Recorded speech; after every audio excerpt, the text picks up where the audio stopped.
क्या तुमने कभी गौर किया है कि पैसा सिर्फ कागज नहीं होता? ये इमोशंस है, ये पावर है, ये कंट्रोल है, और कभी कभी ये ऑब्सेशन बन जाता है। हम सब पैसे के पीछे भागते हैं। हम कहते हैं, बस थोड़ा और पैसा आ जाए फिर सब ठीक हो जाएगा। लेकिन एक अजीब सच है, बहुत से लोग ज्यादा पैसा कमाने के बाद भी खुश नहीं होते। क्यों? क्योंकि मसला पैसा नहीं है। मसला पैसे के साथ हमारा रिलेशनशिप है। The dark psychology of money हमें यह दिखाती है कि पैसा हमारे डिसीजंस को कैसे साइलेंटली कंट्रोल करता है। सबसे पहला कॉन्सेप्ट, स्कैर्सिटी माइंडसेट। अगर तुम्हारे माइंड में यह बिलीफ हो कि पैसा कम है तो तुम हमेशा फियर में रहोगे।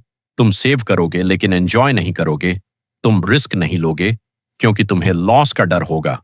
और आयरनी यह है कि यह माइंडसेट तुम्हें ग्रो होने से रोकता है। दूसरा कॉन्सेप्ट, ग्रीड। जब इंसान के पास पैसा आता है तो अक्सर डिजायर बढ़ती है। और चाहिए, और चाहिए, ये कभी खत्म नहीं होता। ग्रीड इंसान को ब्लाइंड कर देता है। वो रिस्की डिसीजंस लेता है, वो एथिक्स इग्नोर करता है, और आखिर में वो सब कुछ लूज कर सकता है। तीसरा कॉन्सेप्ट, इमोशनल स्पेंडिंग। हम अक्सर लॉजिकल नहीं होते। हम इमोशन से डिसीजंस लेते हैं। स्ट्रेस में शॉपिंग, सैडनेस में स्पेंडिंग। हैप्पीनेस में भी ओवर स्पेंडिंग। पैसा जाता कहां है? इमोशन में चौथा कॉन्सेप्ट, सोशल कंपैरिजन। हम अपनी वैल्यू अपने बैंक बैलेंस से नहीं, दूसरों के बैंक बैलेंस से कंपेयर करते हैं। अगर किसी के पास ज्यादा है तो हमें कम लगता है, और यही कंपैरिजन नेवर एंडिंग रेस बन जाता है। पांचवां कॉन्सेप्ट, मनी बराबर आइडेंटिटी। बहुत से लोग अपनी वैल्यू को पैसे से अटैच कर देते हैं। अगर पैसा है तो कॉन्फिडेंस, अगर नहीं तो इनसिक्योरिटी।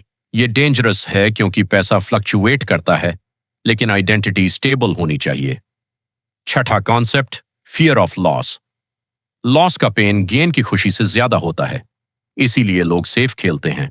वो इन्वेस्ट नहीं करते, वो रिस्क नहीं लेते, और वो एवरेज रह जाते हैं।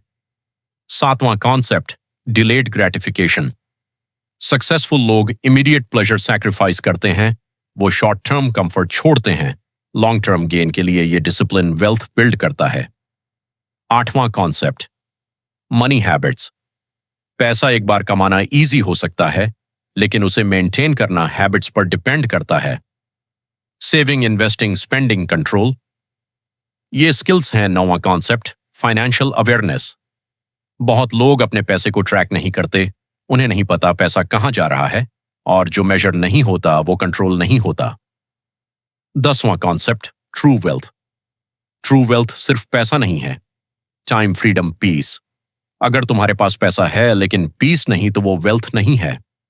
The dark psychology of money हमें यह सिखाती है कि पैसा न्यूट्रल है।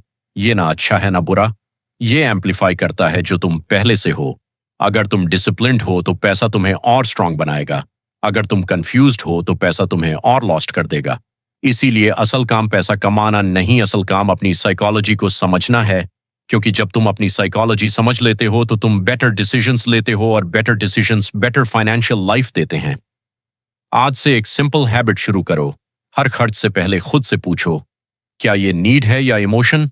ये सवाल तुम्हारी फाइनेंशियल लाइफ बदल सकता है। अगर ये स्क्रिप्ट तुम्हें इंसाइटफुल लगे तो कमेंट्स में लिखो मनी माइंडसेट। लाइक करो, शेयर करो, सब्सक्राइब करो, और याद रखो, पैसा डेंजरस नहीं होता, लेकिन पैसे के बारे में गलत सोच डेंजरस होती है।